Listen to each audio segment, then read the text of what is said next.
Ok, gracias. Continuamos con nuestra reunión. Okay. Vimos ambiente sociopolítico, inestabilidad política, inestabilidad, oye, no se puede trabajar muy bien, poca confianza con los agentes del exterior.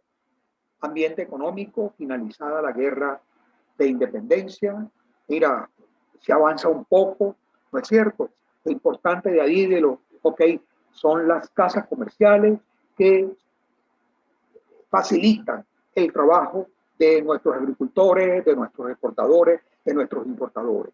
¿No? Así facilitan dinero, dan anticipos para que esta gente trabaje. ¿Okay?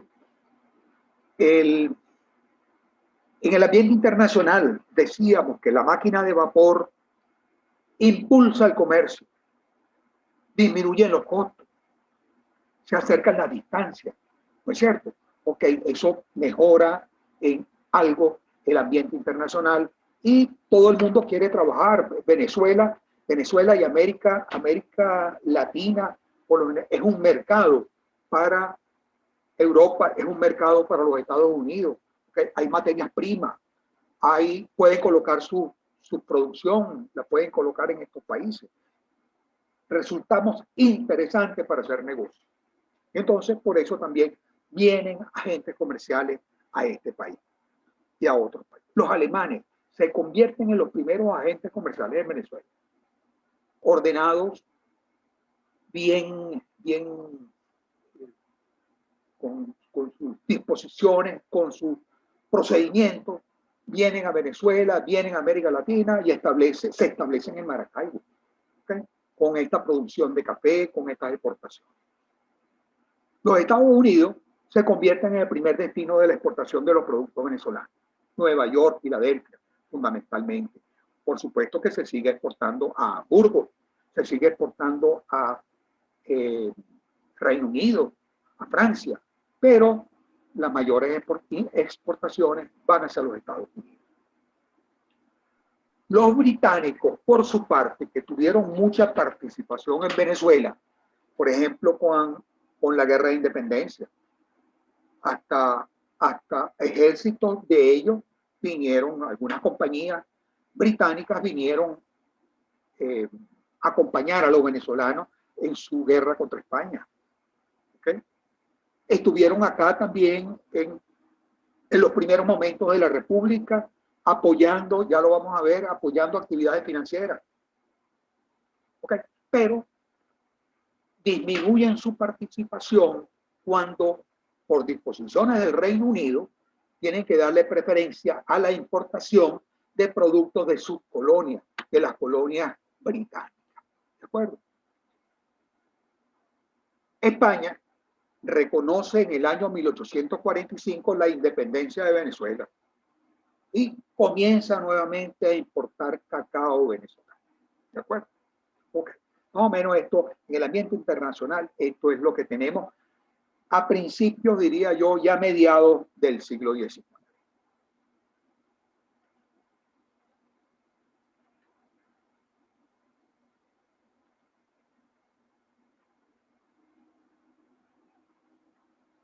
Me he puesto a buscar en algunos libros de historia, algunos comentaristas de la historia venezolana, para ver si nos dice, mira, los orígenes de la banca de Venezuela tuvieron lugar, o sea, la principal motivación, o ellos vinieron, se establecieron los bancos para tal cosa, y no lo he conseguido con esa propiedad, digo yo.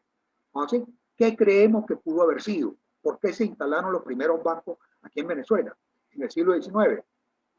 Porque Venezuela contrajo una deuda con los británicos, con el Reino Unido, ¿no así? Esos ejércitos, esas compañías, esas armas que mandaron de allá para acá para auxiliarnos en nuestra guerra contra España, así, eso costó.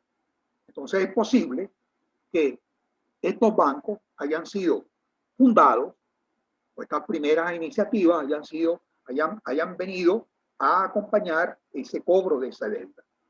El cobro de la deuda o el cobro del financiamiento de la guerra de independencia. Es posible.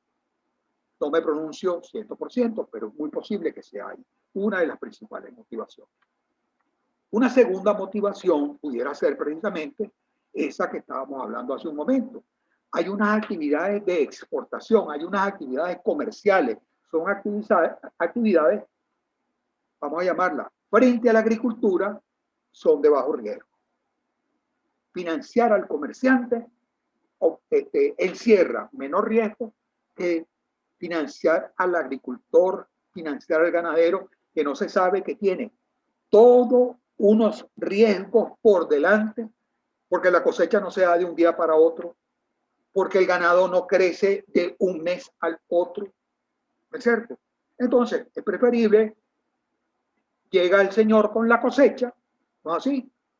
Te financio la exportación, te financio la importación y corro poco riesgo, como el banco como financista. ¿Okay? Apoyo a la actividad de exportación de café y cacao e importaciones realizadas por el país.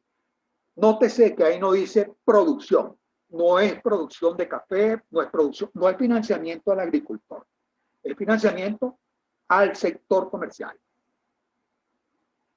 También es posible una tercera, que es el manejo de las inversiones extranjeras que hubo en el siglo XIX, cuando se construyeron varios ferrocarriles aquí en Venezuela. Uno de ellos, uno que iba desde el Táchira hasta el lago de Maracaibo, o hasta Maracaibo, ¿ok? Precisamente para facilitar la exportación. Entonces, pudiera ser, aquí anotamos 3 posibilidades, ¿de acuerdo?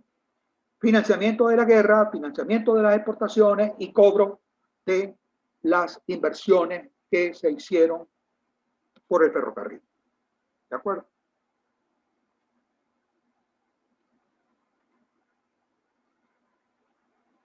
Presento acá algo que llamamos intentos fallidos que van desde el año 1839 al año 1863. Se funda un banco y al año, a los 2 años, a los 3 años, el banco desaparece. Intento fallido. Ok, ¿por qué intento fallido? Porque la Venezuela que teníamos era una Venezuela que tenía desde el punto de vista político, era muy inestable. ¿No es cierto? Ok. Huye, el dinero huye de un país cuando no hay, cuando huye ante el riesgo. ¿Ok? 1839 se funda el Banco Británico, cierra sus puertas en el año 1840. 1841 se funda el Banco Nacional, cierra 1841, 1850, duró 9 años, mucho. 1861 el Banco de Venezuela, no el de hoy. Se funda en 1861 y se cierra en 1862. Y en el año 1862 se abre un banco llamado Banco Caracas y se cierra en 1863. Ninguna de estas iniciativas prosperó entre los años 39 y 63. ¿De acuerdo? Okay. A partir de ahí, las iniciativas tienen mayor duración. Veamos qué hay. 1882. Se funda el banco de Maracaibo, que persistió hasta el 94. En 1883 se establece el Banco Comercial y en el año 1890 se convierte en Banco de Venezuela. 1883. Primero fue el Banco de Maracaibo, que es un banco en Caracas, ¿sí? Que es el Banco de Venezuela que se llamó Banco Comercial. 1890 comienza a actuar como Banco de Venezuela. En 1890 también se funda el Banco Caracas, un banco que estuvo vigente hasta 1994. Que se fusionó en la crisis bancaria, que más adelante vamos a ver, se fusionó con Banco de Venezuela. En 1916 se establece el Banco Comercial de Maracaibo. Aquí ya estos bancos, ya vemos que hay ciertas motivaciones. Estas motivaciones tienen que ver con el apoyo a las actividades que hemos venido hablando. Actividades de exportación, actividades de importación, exportación e importación. Donde está el café, fundamentalmente ahí. Donde están las importaciones, también es necesario financiar. ¿De acuerdo? Ok. Veamos más adelante qué nos trae. Nos dice, 1916 comienza la banca extranjera, comienza a participar aquí en Venezuela. The Royal Bank of Canada, the First National City Bank y Banco Holandés Unido. 3 bancos en el año 1916. Pudiéramos asociarlo con las actividades petroleras. ¿Cuándo comenzaron las actividades petroleras? ¿Sería que también comenzaron en esa década? Ok. Entonces, mira, es muy posible que la atracción por estos bancos venga de ahí. ¿No es cierto? Hay actividades petroleras que es necesario. Mira, el país está creciendo. El país está creciendo. Ya en algún momento la producción o las exportaciones de petróleo van a superar las exportaciones de café. ¿Okay?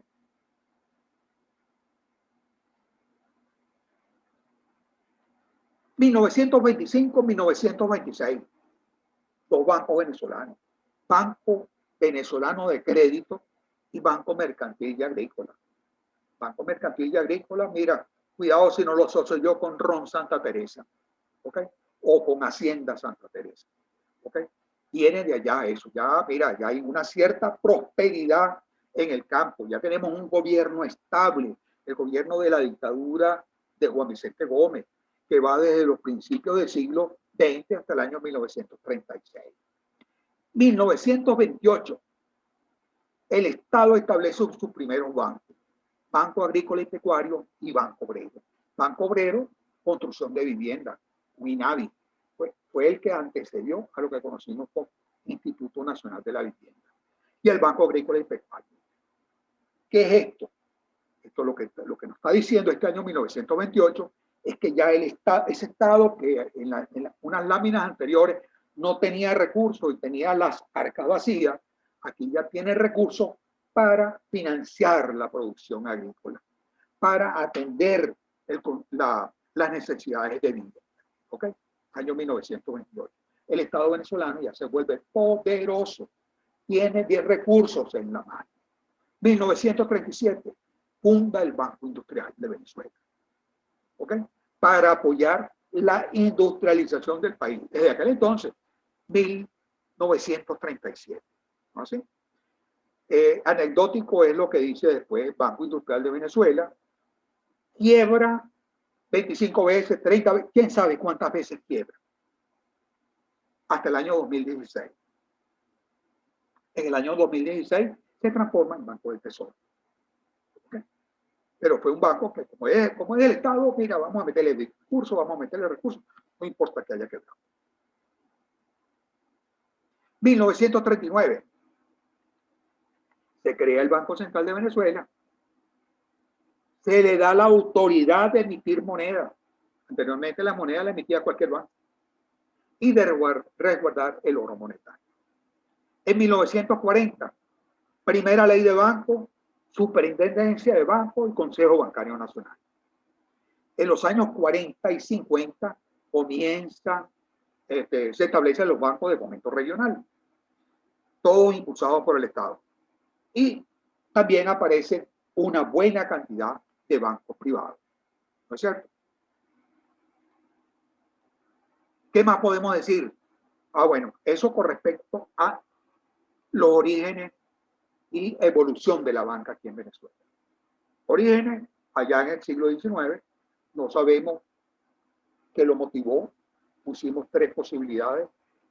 Cobro de la deuda de la guerra, cobro, apoyo a las exportaciones e importaciones, a esos sectores, y cobranza de las inversiones extranjeras, donde una de las que participaba con mayor importancia era la construcción de ferrocarriles, ¿de acuerdo? O vía férrea. Esa es una etapa. Algo que vimos. Vimos también que fue poco, el ambiente político no favoreció la creación de bancos entre 1839 y 1863. Vemos después el país se estabiliza, los bancos tienen una mayor duración no, se estabilizan los bancos también, vienen los bancos extranjeros, viene el financiamiento del Estado a la banca para apoyar otros sectores. ¿Okay? Es la cosa que nos debe quedar en esta historia. Ley de banco. La ley de banco comienza en el año 1940. Es la primera ley. La primera medida que se toma es centralizar las reservas internacionales y la emisión de papel moneda en esa entidad. ¿Okay? Se le quita esa actividad a los bancos privados que en ese momento estaban emitiendo billetes. ¿Okay? Se establece en el año 1971, con la participación de Venezuela en el Pacto Andino, se regula la participación de la banca extranjera. ¿Okay? Y en el año 1993 también se introducen varios artículos en la ley tratando de fortalecer las instituciones de supervisión. ¿De acuerdo? Por allá dijimos que en el año 1940 se creó la ley, la Superintendencia de Bancos y el Consejo Bancario Nacional. ¿Cierto?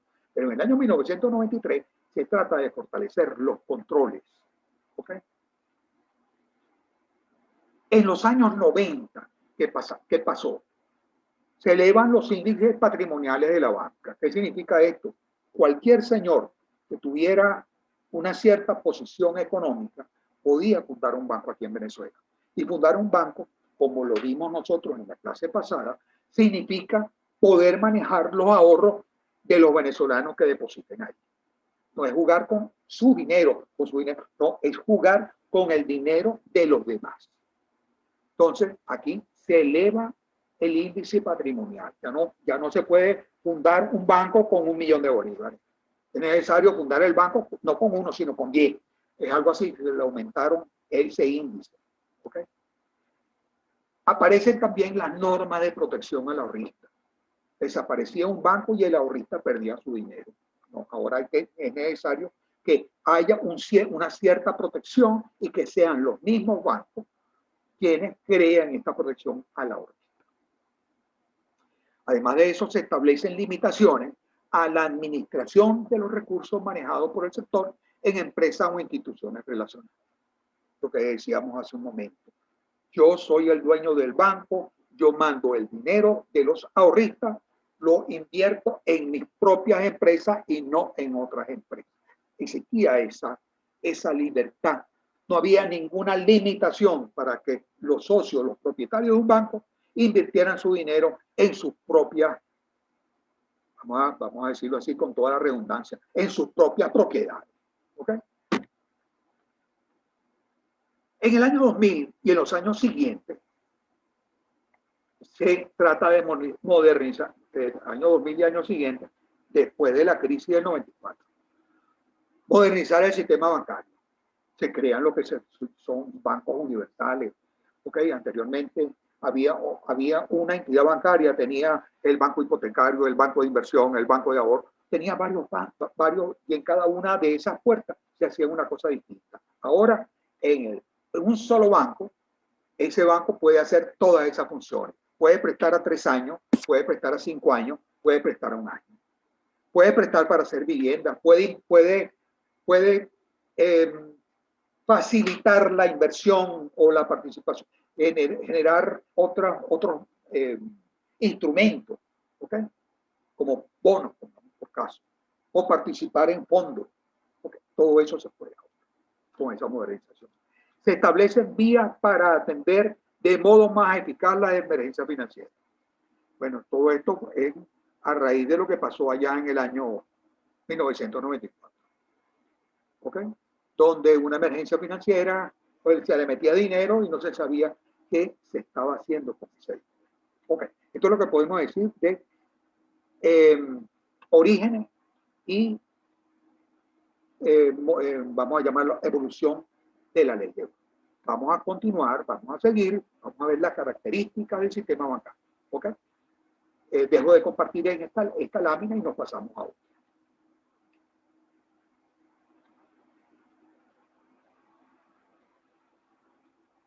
Estamos viendo la lámina, ¿no es cierto?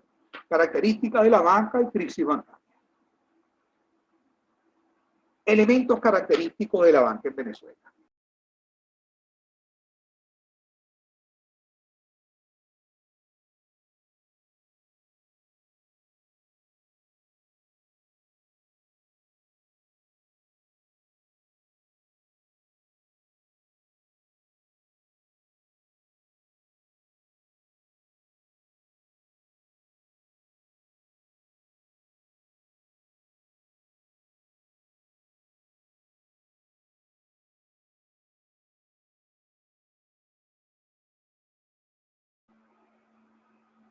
Ok, continuamos. Elementos característicos de la banca en Venezuela. Como decía yo al principio de la clase, estos elementos característicos son de la banca que teníamos hace 5 años atrás y antes. O sea, ya estas características ya no están 100% en vigente. Sector altamente dependiente del desempeño de la economía del país. ¿Por qué decíamos eso? Decíamos eso porque Venezuela, a diferencia de muchos países, tiene un Estado, tiene un gobierno, tiene un Estado, no así poderoso.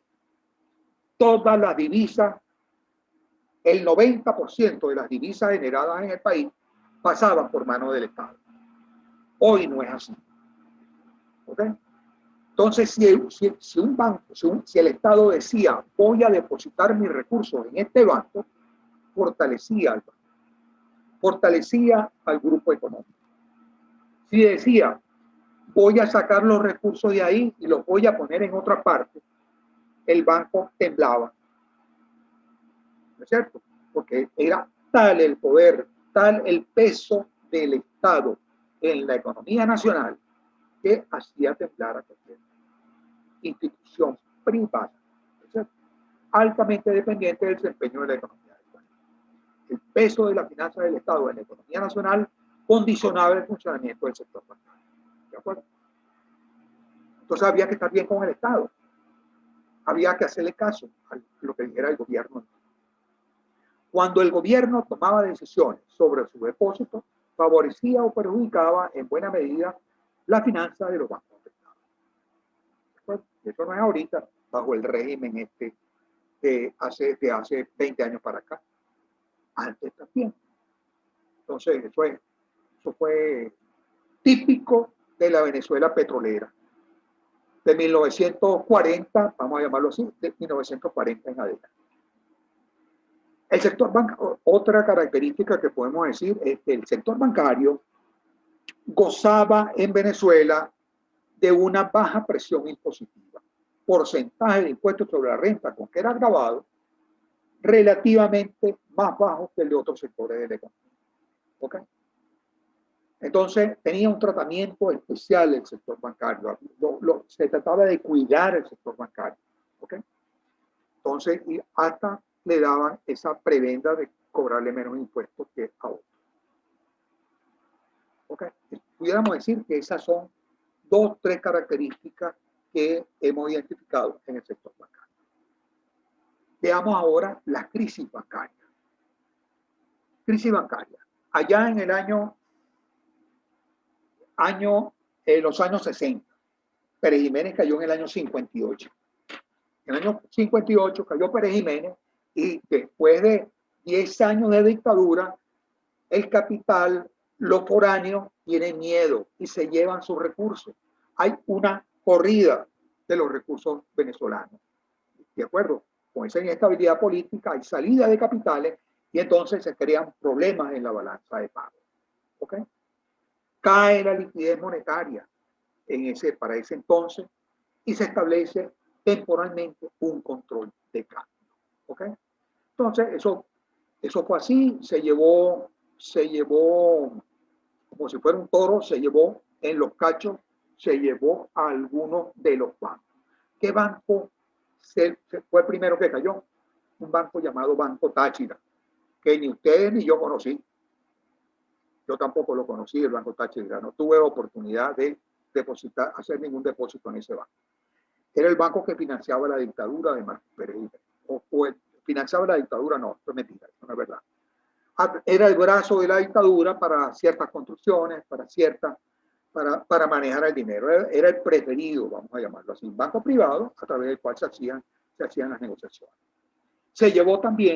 Hubo auxilio financiero a otros bancos, Banco de la Construcción y Banco Nacional de Descuento. ¿Okay? Tuvieron problemas en ese entonces. Al resto de la banca, hubo múltiples anticipos y redescuentos y redescuentos. O sea, que se vio afectada con esta crisis de los años 60, la caída de un dictador, la salida de capitales, hubo varios bancos que fueron afectados. Ahí en ese momento, el tipo de cambio para ese momento, para el año 1960, pasa de 3.35, 1960, que venía de los años 40, ese tipo de cambio, un solo tipo de cambio por 20 años, 3.35 bolívares por dólar, y pasa a 4.30. Y ese 4.30 está vigente desde ahí hasta el año 1983. ¿Okay? Entonces, vimos los años 60, crisis bancaria, la caída de Pérez Jiménez. Año 1980 o década de 1980. Hay una inestabilidad internacional de las tasas de interés. Los intereses crecieron una barbaridad. Se llevaron a México, se llevaron a Argentina, se llevaron a Brasil por delante, a los países latinoamericanos. Se llevaron a esos 3 países por delante. Los países dijeron, no podemos pagar la deuda que tenían con la banca. Obligaron a la banca que hicieran acuerdos. ¿Okay? Obligaron al Fondo Monetario Internacional a que participara en ese financiamiento y en ese rescate. ¿Okay? Y aquí en Venezuela lo que teníamos era la sobrevaluación de la moneda. No teníamos ese problema que no podíamos pagar la deuda, porque recientemente, o sea, en los años, no habían pasado, se gozaba, vamos a llamarlo así, de unos precios del petróleo muy elevados. ¿Okay? Y las arcas venezolanas, las arcas del Banco Central, las arcas del gobierno tenían bastante recursos. Sin embargo, la moneda estaba sobrevaluada. Es cuando se dice, vamos a irnos de 4.30, como decíamos hace un momento, de 4.30 vámonos a 7.50. Y hay la devaluación. ¿Ok? Hay la devaluación. Hay inflación interna también con motivo de esta devaluación. Para el mismo momento se da fuga de capitales, ¿no es cierto? Y los bancos tiemblan con esa fuga de capitales. Cae el Producto Interno Bruto, cae el ahorro. Y una de las cosas también que se ve cuando se comienzan a hurgar en los bancos que tienen problemas es que hay una gerencia y una administración de carácter irregular, como lo que comentábamos hace un momento. Hay una elevada concentración de préstamos sin garantía. Es necesario pedirle a los prestatarios, es necesario pedirle garantía. ¿Ok? Y eso no lo había, no se tenía en aquellas leyes que hubo en aquel momento. Esas son las crisis del año 1900, de los años 80, donde está 1983 adelante. ¿Ok? ¿Qué más podemos decir de esta crisis de 1980? Uno de los bancos que cayó, desapareció el Banco Nacional de Descuento. Era el banco, vamos a llamarlo el banco bandera de aquel entonces, era el Banco Nacional de Descuento. Otro banco importante era el Banco de Comercio. Y cayeron también bancos del Estado o donde el Estado tenía participación, Banco de Desarrollo Agropecuario, Banco de los Trabajadores y varios bancos privados y bancos de fomento regional. ¿Okay? Ahí está la lista de los bancos que cayeron. Lo importante son las causas. ¿Por qué cayeron? O sea, ¿qué estaba pasando acá?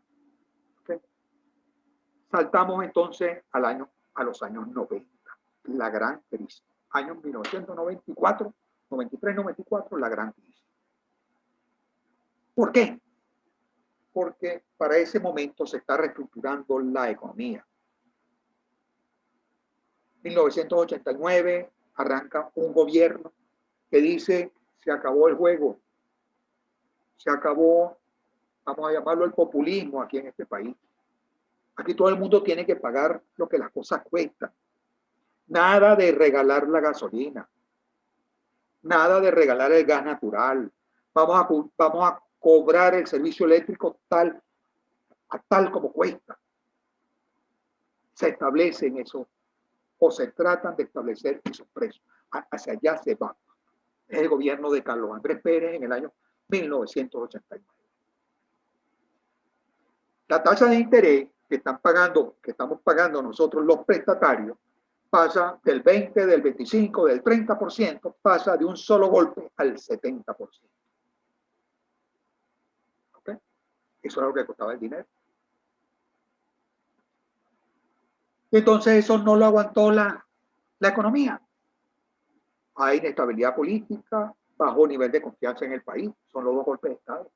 Golpe de Estado del 4 de febrero, golpe de Estado del 27 de noviembre del año 1990.